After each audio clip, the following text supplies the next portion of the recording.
Hello and welcome back to my channel. In this one I'm going to be end grain turning this piece of Dawn Redwood, full of voids, and quite a lot of the sapwood around the outside was quite rotten, as you'll see later on in the video. A few bits do go flying.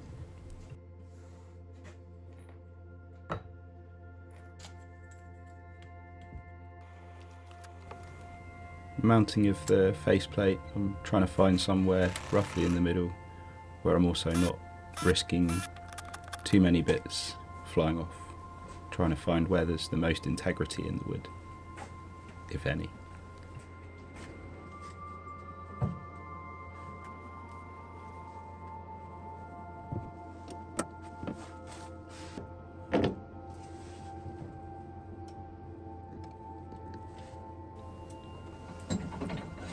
All mounted securely as can be, and just checking for clearance, make sure there's enough space. It's a bit of a wonky one, and grabbing my trusty Henry Taylor bowl gouge, give it a quick sharpen and put my bit of PPE, my Trend Air Shield Pro. I do love that thing, such a good bit of equipment.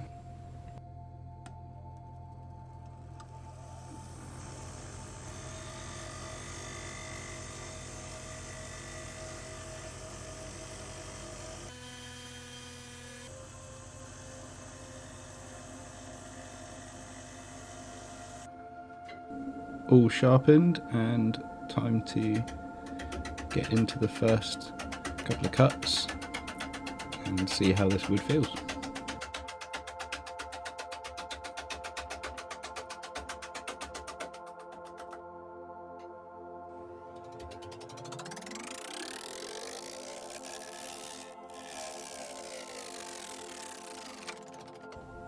It's going to be a slow and steady one, this one. Cutting into end grain is always a lot tougher. You don't tend to get so many ribbons most of the time. As you can see there, it comes off in chips.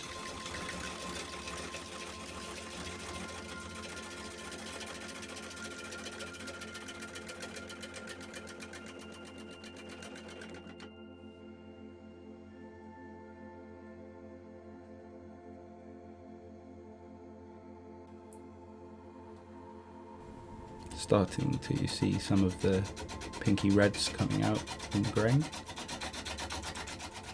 Dawn Redwood is quite a rare wood to get offered around here. Doesn't really grow natively. This particular one came from a friend of mine who's a tree surgeon. A customer had an ornamental one in the garden that I think got some damage, and they had to remove quite a lot of it, and I got hold of the wood. As you can see, it grew quite wobbly and left lots of voids in the pieces where the bark almost folds around itself, and later on you'll see one of those give me a bit of trouble.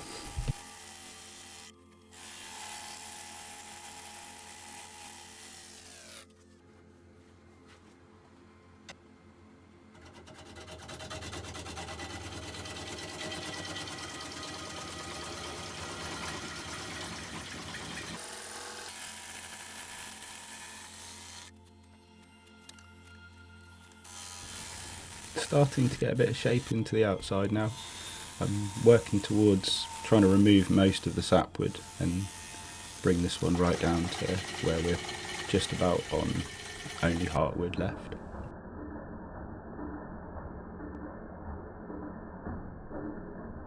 First projectile, and this one gave me a few frights. As you'll see, it gets slightly sketchy towards the end.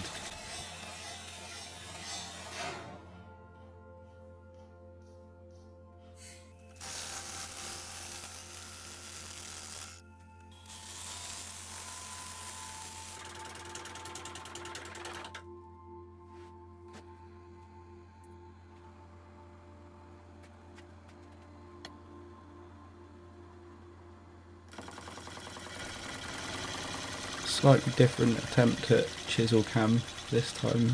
I actually clamped the camera to the chisel handle. There's slight vibration, but you get a good feel for where the chisel's going through the cut on a piece like this, and as we come towards the end you can really see how much air there is through the cut, where you can see through the bulb.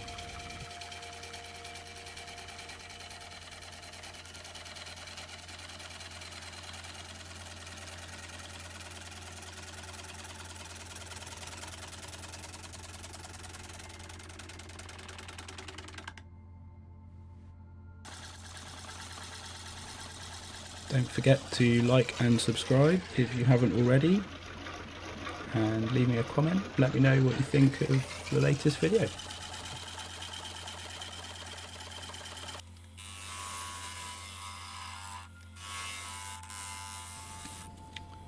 Last few cuts on the outside, and then I'll cut my mortise, and just picking out some of the loosest pieces here. I kind of expected a lot of this to happen when I started the piece.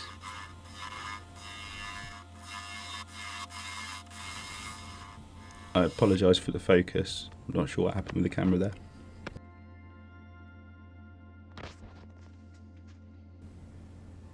Turning this end grain, and also it being quite a punky piece of wood, did require quite a lot of sanding, I'm not going to lie. But you can start and see the slight petal shape that I was going for when I was planning this piece. I could see something in there, and time to start hollowing.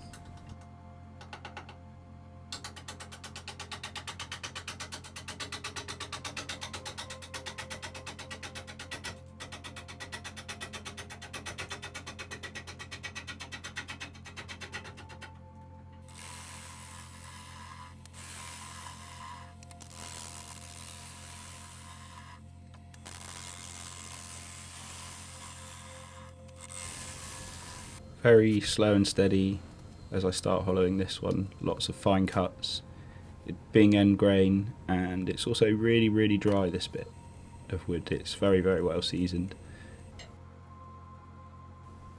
I'm also stopping regularly to see how those looser pieces are coming on, trying to avoid any major blowouts at this stage.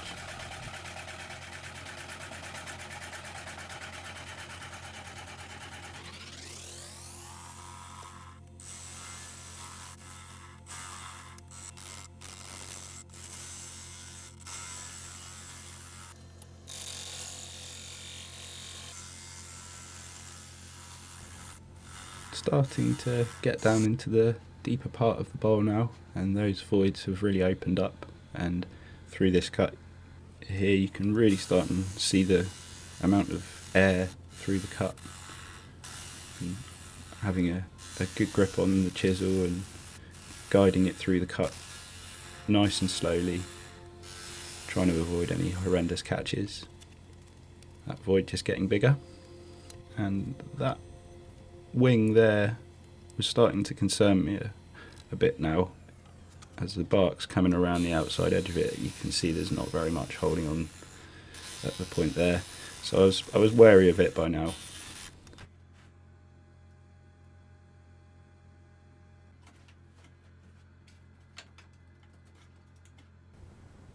Picking off more of the very rotten bits of sapwood on the outside there, and I always knew that would probably happen, and be sanding all that back to good wood at the end. And here we go on the last few hollowing cuts, and in a second you'll see a nice big explosion.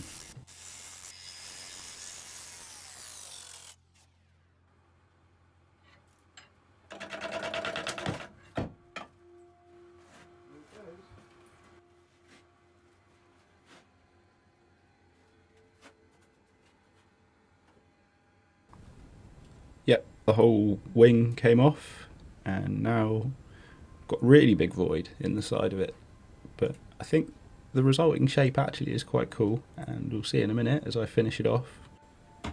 It actually creates a nice unique shaped piece. Here's that moment again in slow motion. You can actually see it bounces off the wall to my right, the ceiling above me, and then hits the chisels behind.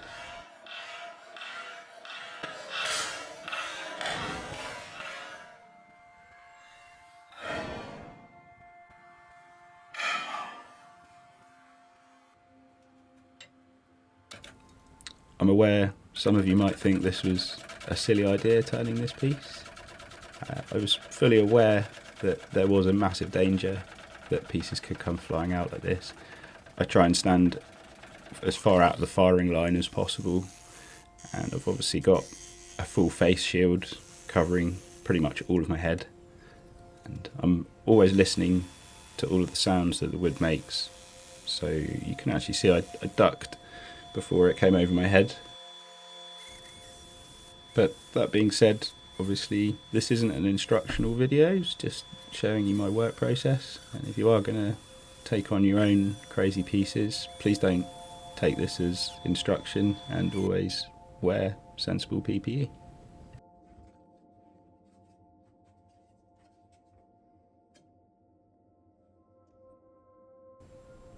I'd love to hear your thoughts on this piece as it turned out in the end in the comments. And now for my favourite part, obviously, the oiling. This is always the best bit of any piece. After all the work's done, you get to see all the colours pop in the grain, and this hemp oil's really bringing out the oranges and reds and pinks.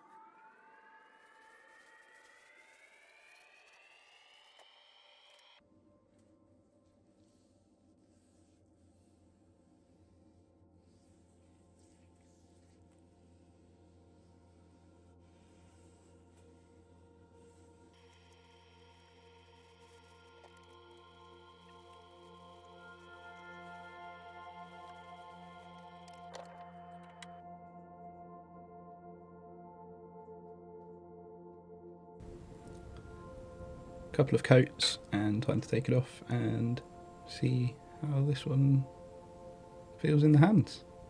And it's very, very light wood, Dawn Redwood, and quite porous, so this one will probably take quite a few coats of hemp oil before it's fully finished.